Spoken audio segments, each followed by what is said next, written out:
بسم اللہ الرحمن الرحیم۔ السلام علیکم ناظرین، حضرت ابو ذر رضی اللہ تعالیٰ عنہ فرماتے ہیں کہ ایک مرتبہ نبی علیہ السلام سردی کے موسم میں باہر تشریف لائے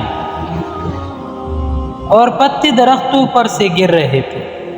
آپ صلی اللہ علیہ وسلم نے ایک درخت کی ٹہنی ہاتھ میں لے لی، اس کے پتے اور بھی گرنے لگے۔ نبی علیہ السلام نے فرمایا، اے ابو ذر، مسلمان بندہ جب اخلاص سے اللہ کے لیے نماز پڑھتا ہے تو اس سے اس کی گناہ ایسے ہی گرتے ہیں جیسے یہ پتے درخت سے گر رہے ہیں۔ سردی کے موسم میں درختوں کے پتے ایسی ہی کثرت سے گرتے ہیں کہ بعض درختوں پر ایک بھی پتا نہیں رہتا۔ نبی علیہ السلام کا پاک ارشاد ہے کہ اخلاص سے نماز پڑھنے کا اثر بھی یہی ہے کہ اس کے سارے گناہ معاف ہو جاتے ہیں، ایک بھی نہیں رہتا۔ مگر ایک بات قابل لحاظ ہے، علماء کے تحقیق آیات قرآنیہ اور احادیث نبویہ کی وجہ سے یہ ہے کہ نماز وغیرہ عبادات سے صرف گناہ صغیرہ معاف ہوتے ہیں، کبیرہ گناہ بغیر توبہ کے معاف نہیں ہوتا۔ اس لیے نماز کے ساتھ توبہ و استغفار کا اہتمام بھی کرنا چاہیے، اس سے غافل نہ ہونا چاہیے۔ البتہ حق تعالی شانہ اپنے فضل سے کسی کی گناہ کبیرہ بھی معاف فرما دے تو وہ دوسری بات ہے۔ اللہ رب العزت ہم کو توبہ کی توفیق عطا فرمائے۔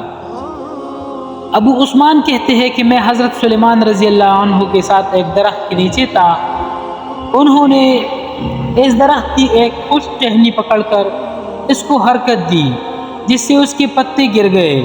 پھر مجھ سے کہنے لگے کہ ابو عثمان، تم نے مجھ سے یہ نہ پوچھا کہ میں نے ایسا کیوں کیا؟ میں نے کہا بتا دیجئے کیوں کیا؟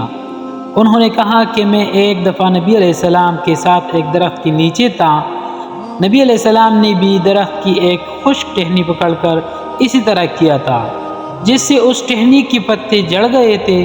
پھر نبی علیہ السلام نے ارشاد فرمایا تھا کہ سلمان پوچھتے نہیں کہ میں نے اس طرح کیوں کیا؟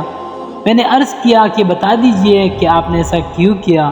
نبی علیہ السلام نے ارشاد فرمایا تھا کہ جب مسلمان اچھی طرح سے وضو کرتا ہے پھر 5 نمازیں پڑھتا ہے تو اس کی خطائیں اس سے ایسی ہی گر جاتی ہے جیسے یہ پتے گرتے ہیں۔ پھر آپ صلی اللہ علیہ وسلم نے قرآن کی یہ آیات اقیم الصلاۃ کی تلاوت فرمائی جس کا ترجمہ یہ ہے کہ قائم کر نماز کو